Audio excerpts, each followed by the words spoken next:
Thank you very much indeed for a fascinating talk. What we'd like to do now is to have a panel, which was going to be 3 but is now down to 2 as Mr. Mantry couldn't stay. But if I can invite Donald Cameron back to the top table and Mr. Srinivasan.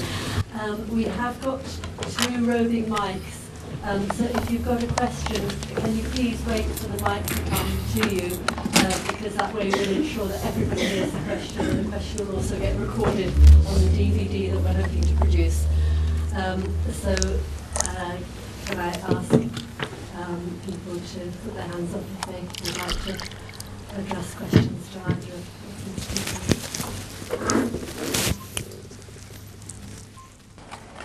Can I just ask?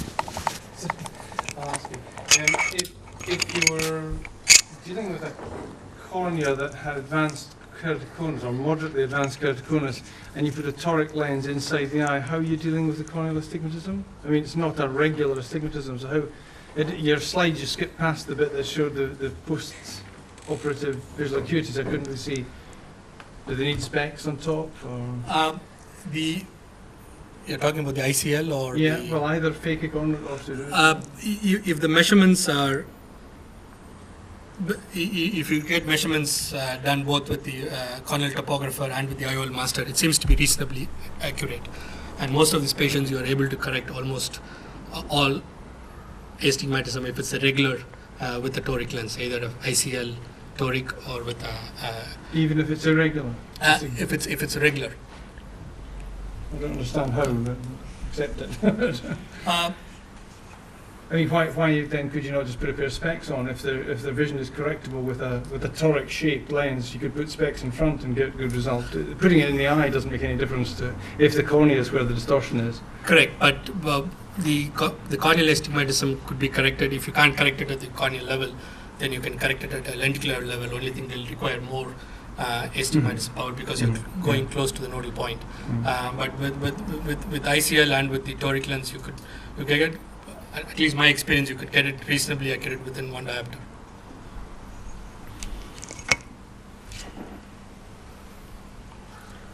Okay, question here. What's the expected life of the ICL? Good question. Don't know. At least 2 years. The biocompatibility of the lens seems to be long term. We haven't had to remove the lens just because the lens has become cloudy. But there is a small risk that since you're putting an ICL in very close to the natural lens, in 10-year follow-up data, there's about 6 to 8% instance of inducing cataracts. So if that happens, obviously both lenses have to come out, and just because of the fact that this ICL is sitting very close to the natural lens. So that risk is there, but I haven't heard any reports where the ICL had to be removed because it has lost its clarity or anything. Similar results, perhaps, just to conventional IOLs type thing? Correct, but if these patients are much younger and if they haven't developed a cataract, and if they are only in their 20s or 30s, then the risk of doing a clear lens extraction is slightly higher because of the risk of developing detachments and all that stuff. So, and it's less invasive than doing a clear lens extraction and then putting a lens.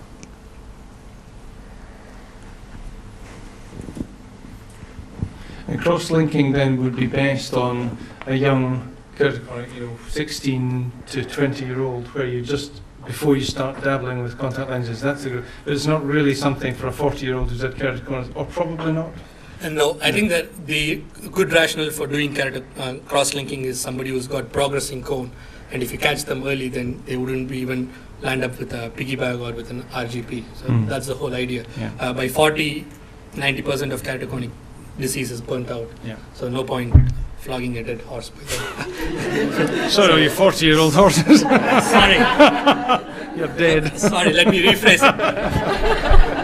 What I meant was by 40, all the damage that keratoconus can cause would have happened, because the natural course of the disease is it starts during teenage, and by about 30 or 35, the disease burns out. and usually keratoconus doesn't progress after that. Having said that, it can do in a very small minority of patients. But if you take 10 patients with keratoconus and if you follow them up, all the damage takes place between teenage and about their mid-30s or 35. And after that, whatever keratoconus they have, it's usually stable. It doesn't progress. Very rarely it does. So that's what I meant. Well, I think there's one or two of us in the room that could say no to that. Of course, but there's always exceptions to in every medicine, rule. absolutely. So, Yeah. but if you take majority of it, majority of the patients are young patients by mid-30s or mid-30s. I'm sure the optometrists or opticians would agree with me. After that, it's very rarely keratoconus progresses. But with all keratoconus, the rule is there are no rules. You know, it's always, everybody's an exception. You know, it's a funny condition, isn't it? Absolutely. I suppose it's true for all medicine, but it does seem particular. The things that you might say as almost absolutes, and then there's a stack of folk who don't fall into that pattern. It's just the nature of the condition. Oh, sorry. Go on.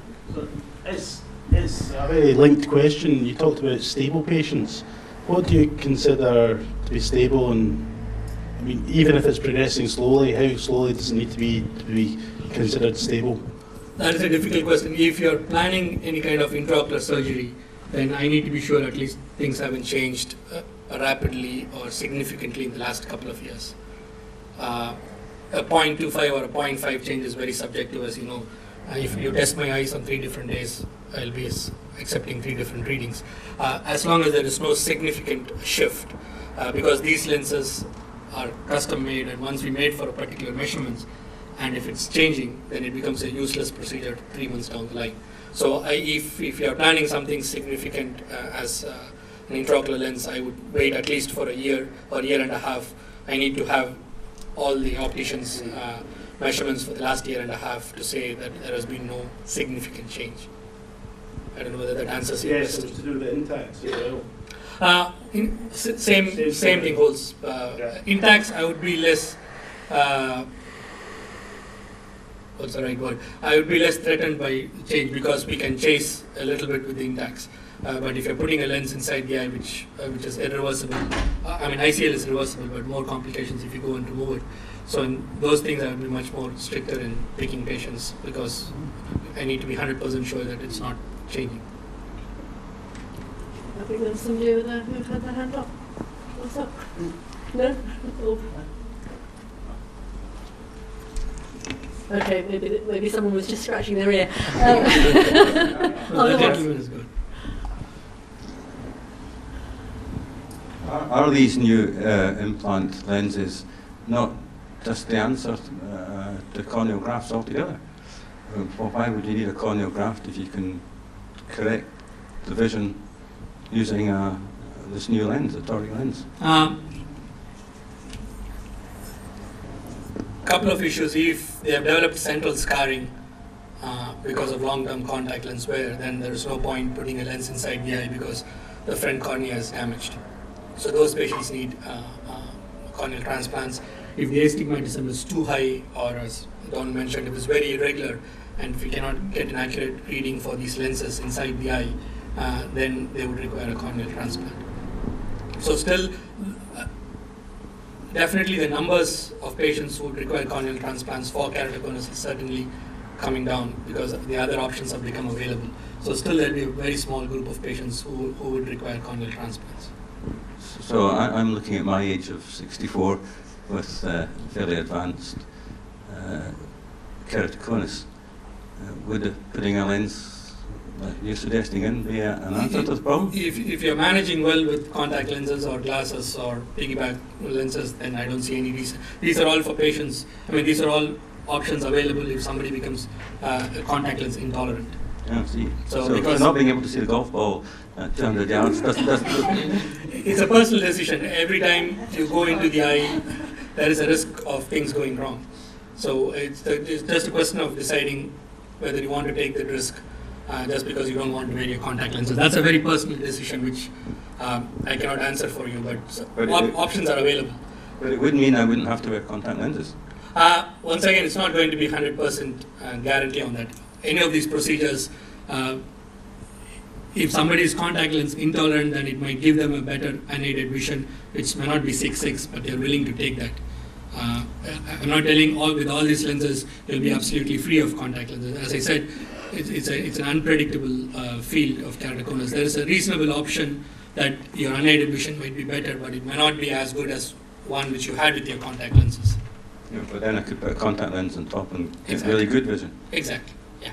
Right. But then you're back to wearing contact lenses. So what's the point of having it? So. Well, with contact lenses just now, I don't have really good vision. Right. So that would be a big improvement.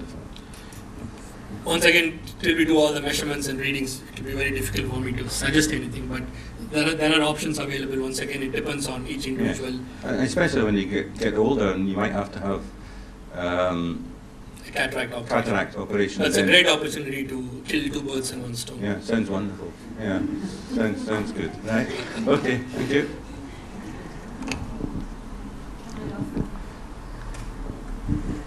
Just while you're going to that, I was going to say, following up Richard's comment, one of the difficulties we have in optometry is when somebody wants to know whether something like this can be done, is how do we make the assessment of whether there's been any change? When you've got a rigid contact lens, if you're wearing it and you're happy with it, I'm not going to tinker around with it, even if I measure something and find a measurement different. So I really have to take the lens off and leave you for a month, 2 months before I know if there's anything significantly different from the last time I did that. And then you're going to say to me, what am I supposed to do for 2 months without a contact lens? Especially if it's your only eye that's there. So sometimes you end up trying it with one eye and you're going one-eyed for a month until we find out if it's stable. So managing that thing is just quite tricky. Can I ask, are there plenty of corneas available, or is there a large waiting list? Or? There is a large waiting list. Currently, we are 1,000 corneas short in the country. There's always, as more and more new corneal transplant procedures have become available, the demand for corneas have grown rapidly, and the supply is unfortunately not there. So there is always a shortage of corneas within the country. Absolutely. So is there a campaign to try and get donated corneas? Each hospital is trying to set up their own campaign. I'm just in the process of setting up one in our hospital. It's each individual's hospital's responsibility, if you like, or the individual surgeons to promote eye donation within the hospital. So there is no national campaign as such, but among corneal surgeons, we are all trying to get that going within our hospital. But there's just one bank, is there? One eye bank? No, we have got more. We have got one in Manchester, one in Bristol. Moorfields have got their own eye bank. St. George's has got one, and East Grinstead has got their own eye bank. But the national eye banks are in Bristol and in Manchester and at St. George's in London. Is corneal grafting always done under the NHS, or can you go privately to have it done? You can go privately to have it done, but you have to source the cornea from elsewhere. So, right. Where would elsewhere be? Elsewhere would be states. They've got plenty of corneas. Each states within the United States have got surplus corneas, and when they meet the demand of their local surgeons, the excess corneas, they sell it. I have done one for a patient who was involved in a medical legal case and didn't want to wait, and we got the cornea quite easily from the States. It costs a lot of money, but most of the states in America are willing to sell corneas because they've got surplus. Do they pay people for donation like they do with blood? No. Well, I mean, it's a huge big deal because the sort of folk who are going to want 10 quid for their blood. They're dead, so you can't pay them. Well, the family. Yeah. I know what you mean. On the donors, that you find that when I used to work in A&E, corneal donors, they're very happy to say, yeah, I'll donate anything but corneas. That people do not want to donate corneas, and you find that families will say, oh yeah, I know that this relative wants to donate, but will not do anything with eyes. So it's very difficult on that one. I know you get 2 patients, with eyes, but it's very difficult to get that one. I think now the donor card, usually it says whether you can tick for multi-organ donors. So that option is there. But it's a difficult subject to approach to the patients at that point, and it's always a sensitive matter. So you need to be careful on how you approach it. When I joined AIR, I just joined there only last January, and I just looked at the hospital statistics. And between 2007 to 2008, we have had 454 hospital deaths, and only one eye has been donated. So it's just, there's a huge potential to increase the pool of donors within our country. So it's partly my fault, or partly everybody's fault for not increasing the awareness. But we are trying to do that, and it's not going to happen overnight. It has to be an ongoing process. So why are we no nearer to inventing an artificial cornea, since we've invented so many other bits of the body made of other materials? We are. There are a couple of artificial corneas available, but those are for patients who have had corneal transplants before and it has failed. So there are certainly, in America, there are a couple of artificial corneas which are available, but current indication for using them would be for previously failed transplants. I haven't come across using an artificial cornea for the first time for somebody with keratoconus. These are patients who have rejected normal human corneas. It's certainly available. It's not new. It's been there for the last 3-4 years. Good results are published. Once again, quite expensive devices to get. And, so cost becomes a factor. Yeah. Does, I'm a social care graduate, does ever the ethical perspective of the surgeon come into play? Because I'm also Jewish and know that there's certain organs that my religion says I can't give or receive, but at the same time I know that I've been told by the hospital the only option I have is a cornea graft. So I'm just wondering if ever the ethical perspective of the surgeon comes into play, and that's why the rate of cornea grafts is so low as well. I don't know, but certainly when we get the corneas to the patients, we don't disclose what age or what sex or how they died. Yeah, but there's a lot in Jewish as well, and I know that within Judaism you're prohibited to give your corneas to anyone, and I know that there's some friends of mine who are medical students at Leeds who don't feel comfortable doing transplants of certain organs because it goes against their religion. So I'm just wondering, within medicine as a rule, can surgeons say they're not prepared to do a transplant of a particular organ, or does that mean they're going to end up against the GMC, or where does that stand? Good question. I don't have an answer to it, and I haven't come across luckily, and I don't certainly have any forms. But there are quite a lot of parallels, like in obstetrics and gynae, where folks won't do abortions and stuff. So it would be perfectly reasonable for you to say, I want to be an ophthalmic surgeon, but I don't want to do corneal grafts. That'd be a sustainable position if you had a reason for not doing it. Well, if a surgeon decides that, then he would have decided long ago, and I don't think he would have landed up being a corneal surgeon. So retinal surgeon. I think it's a bit daft to say, after training for so many years, to be a corneal surgeon, and then when you're appointed, and then say, no, I'm not going to do this because it's against my wish. So. As with medical students in Leeds who are currently refusing to do certain parts of their rotations. That's interesting. I've never come across it. So. I don't have a straight answer for that. So probably I think at that stage, probably they have to decide, do medicine instead of being a surgeon, so be a physician. So. I've got a question about the crosslink you mentioned earlier. I've just been diagnosed with keratoconus last month, actually, and I'm 22. I don't currently need contact lenses, and if I was to have the crosslink surgery, would that mean that I probably wouldn't need to have them in the future?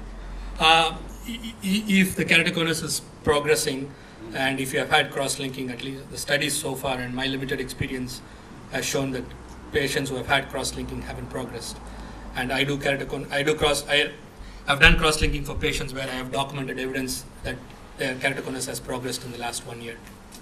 So the short answer is yes, if you are progressing and if you do have cross-linking, then it's very unlikely that it will get worse. So I'd have to wait about a year till I knew if I was progressing. Is that the kind of...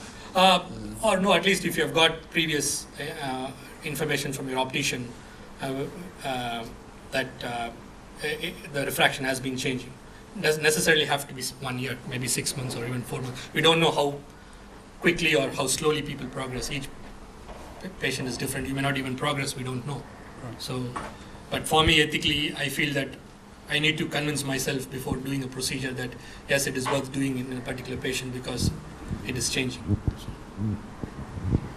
Can I ask a question about cross-linking? I'm sure this mic's working or not. Our information is that NICE is going to be looking at cross-linking this summer, and a decision is expected by the end of the year. Is that still correct, as far as you know? That might be correct, but once again, the NICE guidelines doesn't apply to Scotland, funny enough. Oh, right. Okay, sorry. Having said that, I don't think the guidelines, I might be wrong in it, but my understanding is SIGN or NICE doesn't have to approve a procedure for it to be started. I have certainly applied to my hospital and they have turned it down. Just because of the current financial climate, they are definitely not interested in starting new procedures because our hospital has been asked to cut down their existing budget by 7%. So I did put in a request to my hospital to start the service and they have turned it down. I'm sure as more and more information comes out, definitely it will happen. The question is when. So, things unfortunately move slightly slowly in NHS. But my understanding is if NICE approves it, then it gives a better tool for us to fight. Yeah. But I don't think that is mandatory. Okay, I mean, certainly we'll be asking when we get to hear that the consultation has started, we'll be asking any members who've actually had cross-linking done to contribute to that consultation and give their views so that we can, and probably give an opinion as we did for Intax from the group as a whole, sort of try and collate it to try and help that process along. Because certainly in England at the moment, there were a couple of clinical trials happening in Moorfields and in Birmingham. But apart from that, apart from individual surgeons who've applied for an individual to have it done on the NHS and got approval, otherwise it is all private at the moment.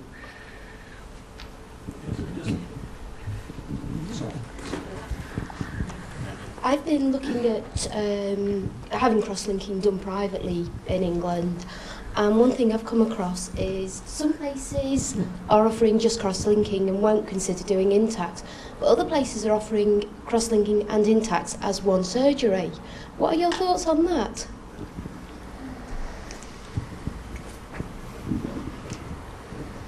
Once again, it varies with the individual surgeon. Certainly there's good studies to show that both can be combined, but from my personal perspective, I don't see offering both at the same stage because both are done for different reasons.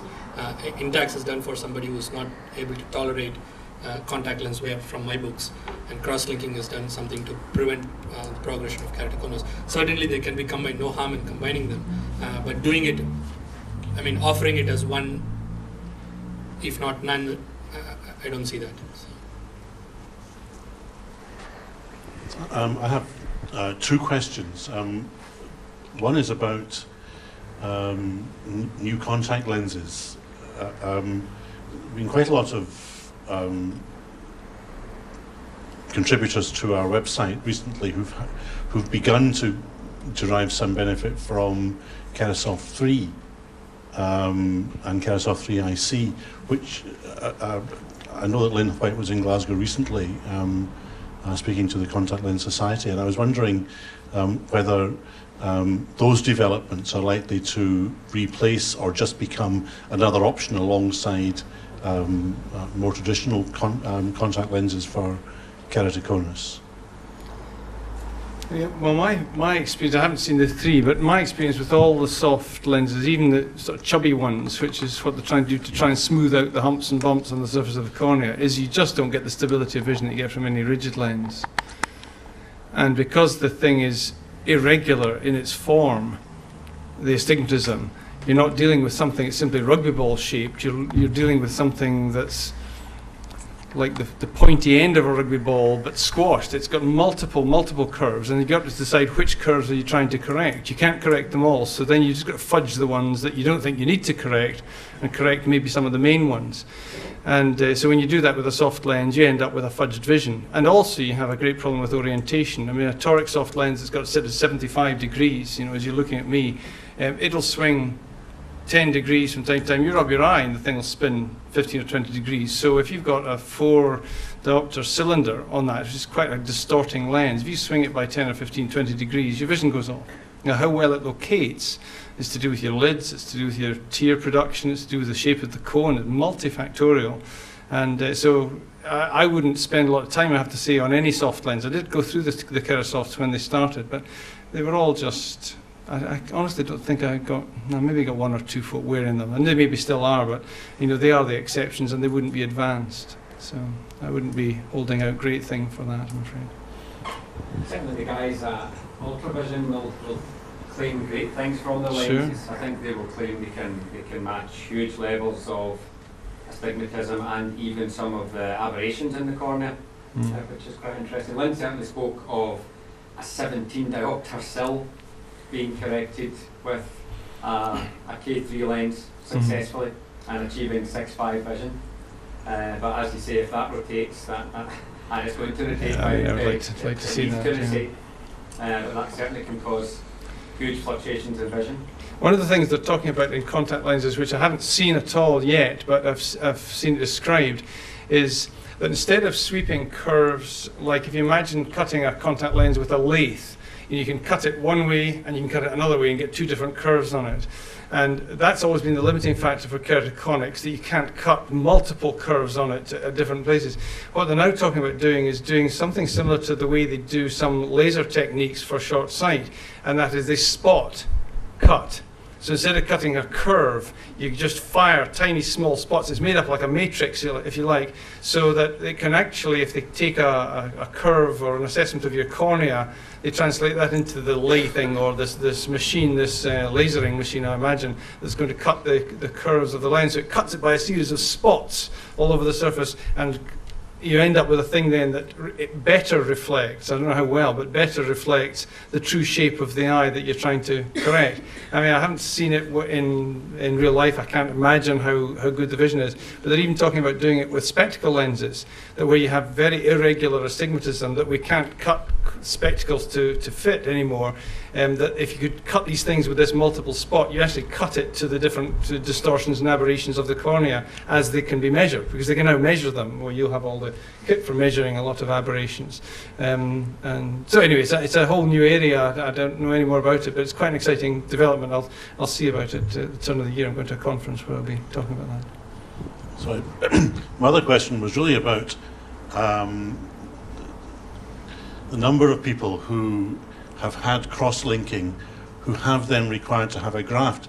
We have had 2 people posting on our website, one some years ago who went to Dresden in the early years for his cross-linking, who subsequently required a graft, and one far more recently who had applied for a cross-linking on one of the trials being run in England, had been turned down for that and had his cross-linking, I think it was her cross-linking, done privately at considerable expense, and has now been told that she'll require a graft. Now, I hear you say, as in your experience, that's not known, but I wonder if you could maybe give us an indication of how many people worldwide are known to have had cross-linking and then required a graft. Very difficult to give you a figure of how many people are having had it worldwide. All I can give you is only on what has been published. Certainly, if you just look at the published literature from 1999 till now, at least 4,000 or 5,000 eyes, and now most of the people outside US are doing it. So it's very difficult to get a handle on how many people have had it. It'd be interesting to know why the cross-linking was turned down in the first time. Probably they didn't meet the safety margins, and once again, the indications for doing corneal transplants are variable.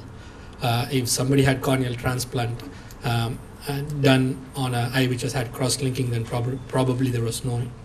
It's very difficult to comment without knowing the entire facts. But I would be very surprised to know that whether the corneal transplant was done just because of the keratoconus progressed. Certainly, going for several meetings and speaking with people, I haven't heard one person say that it has progressed in spite of cross-linking, and there's not published anything, but pretty interesting to know.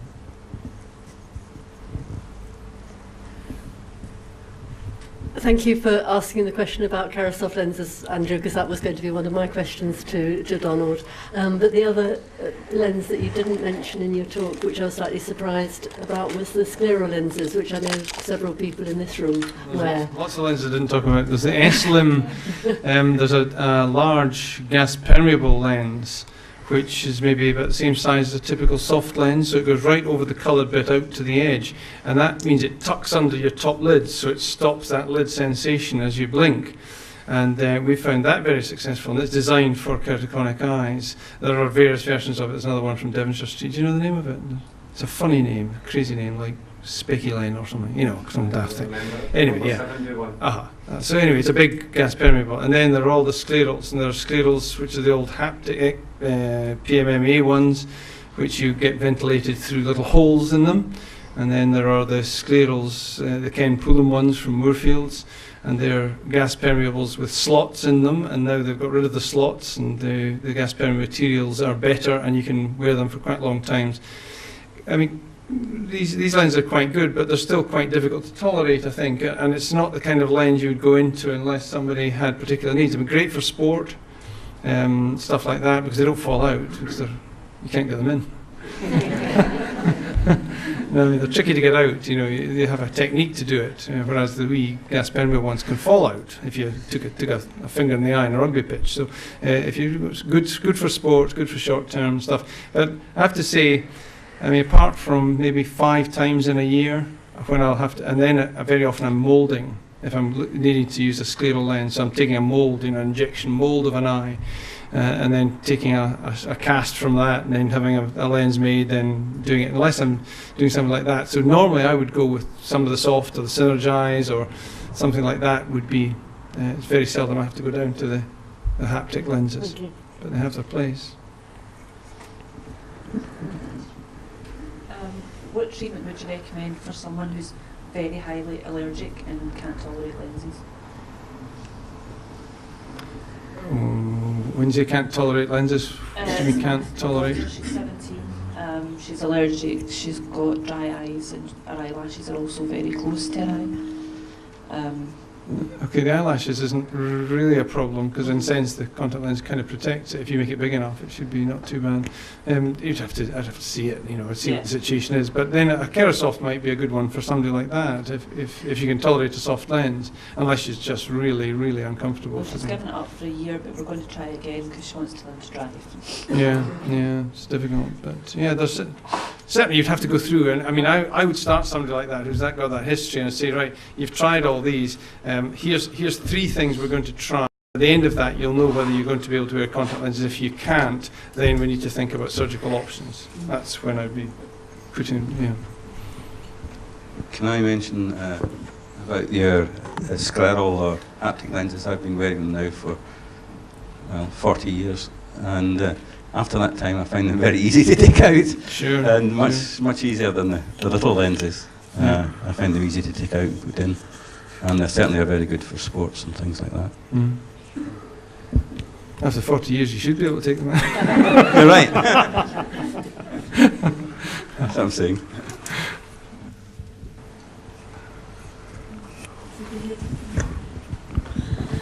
Is there anything you can do for the increased photophobia following transplant? I'm finding that's more complicated now than it was when I had just 2 keratoconic eyes. I've got 1 transplant, and I find that the light situation... 1 transplant and 1 wearing a lens? Yeah, I've got a lens in both eyes, but the transplanted eye, I find it incredibly photophobic rather, and wondered if there's anything other than the traditional sunglasses that can suggest. Not really. You can't. The inside bit, bright lights like people's conservatories, where you don't want to sit there and be impolite wearing your sunglasses, but it's not really anything. No, does the contact lens make it worse? I mean, contact lens very often make it worse. You know, even if you had no lens in, you'd still be photophobic. We don't have that problem in Scotland, so weather helps us. Oh, I see. I think that explains it then. Sunshine probably doing. Actually, I live in Scotland. I have exactly the same problem, which is why I've been wearing my contact lenses most of the day, and I've got increasingly photophobic as the years have gone past since my grafts. So I'd be very interested in answer to this question too. I mean, the tinting of contact lenses is tricky because you can't get them really dark enough. They're so thin, you can't get them dark enough to make the difference that you're looking for. And contact lenses certainly make the eyes photophobic just in the normal population. If you take somebody and stick them into contacts, I'm thinking rigid lenses, but put them into gas perms instead of specs, they will be more aware of this sort of business in a bright day than they would have been with spectacles, just because you're irritating the cornea. And anything that causes the cornea to be irritated makes it photophobic. It's just a reaction of it. But I'm not sure quite why. I mean, apart from the fact you've had a... I never noticed being photophobic when I wore contact lenses before I realised I had keratoconus in the first place, but just certainly for the last couple of 2 years since I had the transplant, I just found them much more aware of it in that eye. Mm-hmm. I don't know whether it's not in the one eye. No. You're a mystery.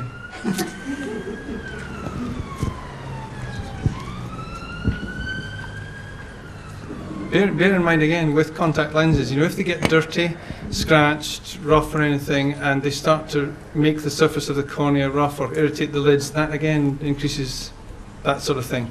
You know, quite a lot of folks I get coming in, they say, you know, I can't wear my lenses long and I'm terribly watery and I'm aware of light, and you look at the lenses and they're just filmy, and it's just another thing to keep in mind. Apart from the cost, are there any other downsides to the cross-linking?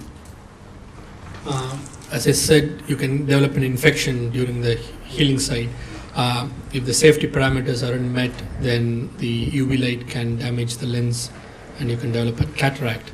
And once again, if the safety parameters aren't met, then it can damage the endothelium of the cornea, and the cornea can become very cloudy and it can damage it. Apart from that, as long as the safety measures are met and if there is no infection, then there is a theoretical argument that these corneas become much rigid. That's what we are trying to create, and it mimics the corneal rigidity increases as we all grow older. So if you cross-link a 22-year-old corneas, it almost mimics a 70-year-old cornea. So we don't know the long-term effects of it. As far as the 10, 11 years data are available, it hasn't changed. It hasn't shown any big effect. The other thing is, because of the UV radiation, you do damage special cells inside the cornea called the keratocytes. They make up only 1 to 2% of the cornea anyway, and we don't have any information on whether these damage to the keratocytes have got any long-term effects. And these keratocytes are also damaged if you do laser eye surgery. So we have done laser eye surgery for millions and millions of people every year. So those are the two theoretical risks. Whether that translates to any change in the patient, we don't know. And so far there doesn't seem to be. One more question and then we ought to be breaking for tea, so thank you. Just a thought with regard to either the cross-linking or the intacts. I've got a family history of glaucoma as well. Is there any at the moment indication that one can affect, either the cross-linking or the intacts can affect the onset of glaucoma at all? It doesn't affect the glaucoma as such, but it affects the way we measure the pressure, irrespective of whether you have had cross-linking or not. Once you have keratoconus, the whole biomechanical force of the cornea changes. So whatever measurements we get of the pressure by measuring the cornea, that's how we normally measure pressure, it's never going to be accurate. In fact, funny, one of the opticians emailed me asking what are the effects of cross-linking on intraocular pressure measurements. We don't know. But whether you do cross-linking or not, once the cornea develops keratoconus, the biomechanics of the cornea changes completely. So even for normal non-glaucoma eyes who developed keratoconus, when we measure the pressure, we actually don't know whether what the measurements we get is the real measurements or not. Certainly the corneal thickness doesn't change after cross-linking, and I don't know whether it affects the pressure measurements. Certainly having the intacts doesn't change, because when we measure the pressure, we measure only the central 3 millimeter, and the intacts is out at 7 millimeters. So that shouldn't change.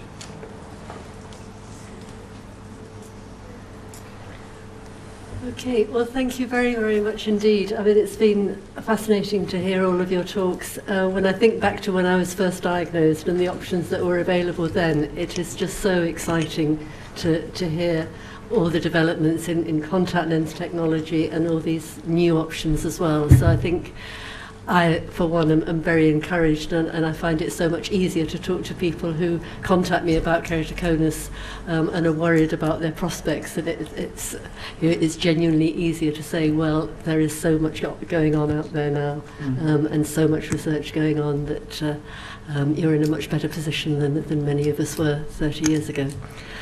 Thank you very much indeed to our speakers, and at this point I think we'll break for tea. I don't know whether you can both stay for the rest of the afternoon. You're very, very welcome. I ought to put in a plug for Matt, ought I, that we have got KC mugs at the back of the room, so if anyone would like to support us by buying a mug, and if you buy 2 you'll get a KC phone chair thrown in, so a real bargain. Okay, thank you very much, and enjoy your tea.